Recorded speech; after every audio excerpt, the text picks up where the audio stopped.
Chicken story, December 14th, 2020. It was night. Forgot what I was doing when I heard the disturbance from the coop. Something's wrong. Quickly locked the roosters on the inside, kneeling under the coop, flashlight. Found the intruder. Hissing baby possum. Forgive me for not catching him on film. Getting the rodent out of the coop was top priority at the time. After eviction, I found where the critter had dug his way under the outer door and sealed the hole before doing a head count of the hens. Everyone was fine except Floof, who took a bite on the head. Other than a bleeding comb, he appeared to be okay, considering. So I decided to leave the birds to roost for the night, check in the morning. Overnight we had a frost. When I went to check on the birds, Floof hadn't really moved. He was no longer bleeding, but his feathers were frozen with mud. Upon closer inspection, his eyes looked odd. They were foamy. Floof was sick,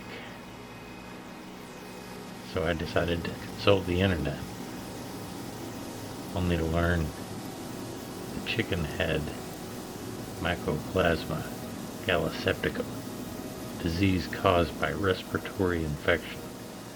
Symptoms are cold-like, manifest under poor living conditions or stress. I think getting bit on the head by a possum qualifies as stress. In fact, this isn't the first time poor Floofy has almost been eaten. He's been rescued from a hawk's claws and from a dog's mouth. In addition, being the second smallest rooster, Floof stays pretty low in the pecking order. Henry beats him up a lot. Henry's kind of a jerk sometimes. Being ill, I had no choice but to quarantine Floof from the rest of the flock. So I brought him into the studio and fixed him a place while he recovered. He didn't make a bad roommate except for the snoring, and he was filthy. At least the environment in the studio would be less stressful for his recovery. I thought about this. What am I going to do with this chicken?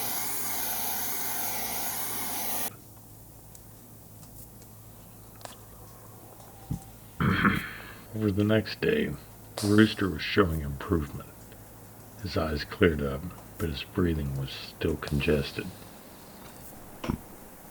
After some food, water, and rest, it was time for a bath. Generally, chickens bathe themselves, except for certain circumstances. This seemed to be one of those circumstances. He was reluctant, and rightfully so, though he quickly succumbed to the water.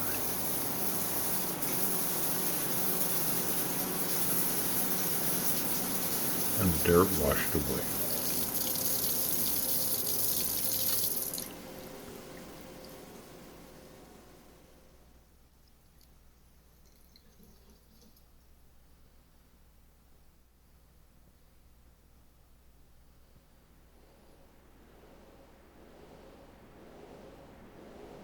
The next day, once the sun warmed the earth, I gathered up the bird once more to bring him to his new home.